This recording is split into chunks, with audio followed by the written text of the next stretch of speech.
Hey everybody, welcome back. Today we're going to do a very short video that is a little different than the norm. This is purely an instructional video, and this is for our customers that are buying No-Rez, have bought No-Rez, or you're trying to figure out how much No-Rez do I need. And I get customers asking me all the time, how much No-Rez do I need for these speakers?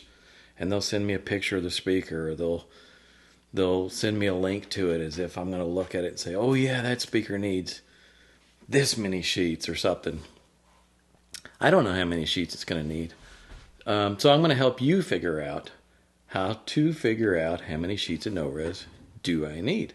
And the No-Rez comes in two types right now. We've got the new No-Rez 2, which is 19 and 5/8 inch square. And for those of you outside the US, that's 1/4 meter. So, and then the old sheets of No-Rez, which were a little harder to ship, 24 inches by 27 inches. So that's the old sheets of No-Rez. And we have sold truckloads, literally, of No-Rez. It is clearly one of our best-selling products that we've offered. So, how many sheets do you need? Let's walk through the whole process here, and let me show you how to figure out how many sheets of No-Rez you need for your speaker. We're going to use this little X Bravo box as an example. So all you're going to need is just measuring tape. And in this case, we're going to put No-Rez on the two sides, the top and the back.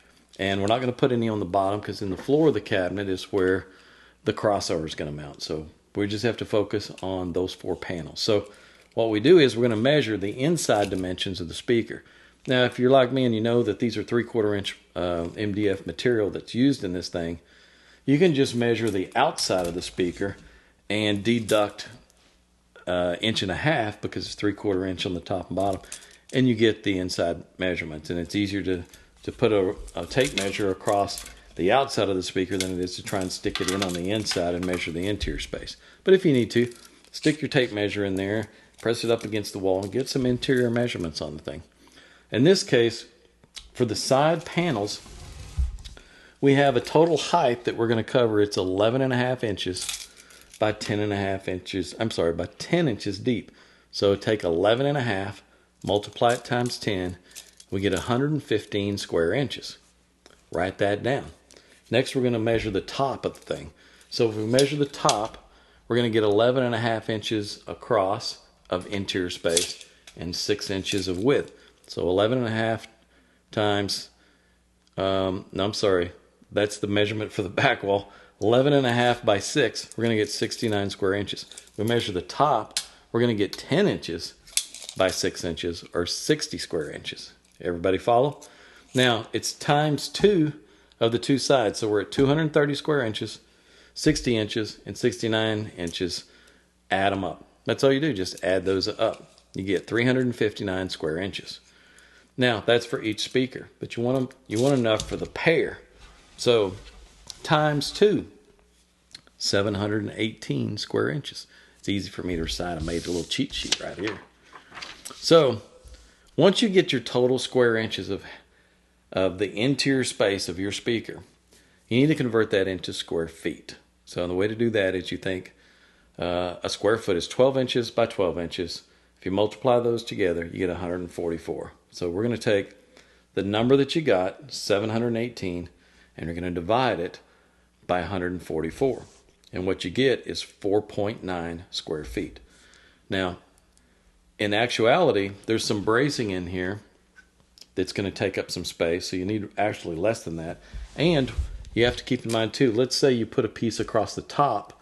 Well, that's going to reduce the interior space by 1 inch because the foam is 1 inch. So your side is not, piece that you put on the side is not going to be as tall as it was unless you cut the foam at 45-degree angles. And in that case, you can get the damper right up into the corner just like this, and your foam's cut at an angle.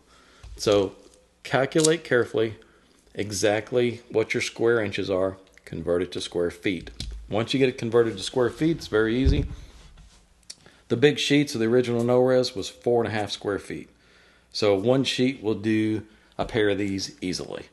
The newer sheets, which are 19 5/8 by 19 5/8, they are 2.67 square feet.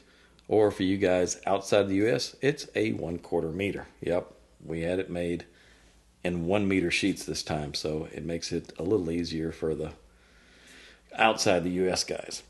I know we're the backwards ones. We're still using empirical measurements for everything. So on the new NoRez 2 sheets, you're going to need 2 sheets to do the pair of these things. So simple as that.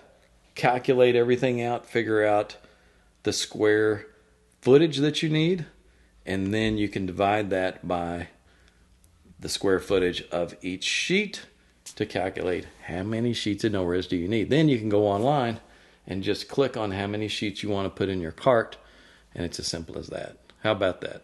I hope that was helpful. I'm going to put this little instructional video on the page of our website with all the NoRez, and hopefully if you guys need some help with figuring out how many sheets do you need, hopefully this comes in helpful. I hope so, because I get asked a lot.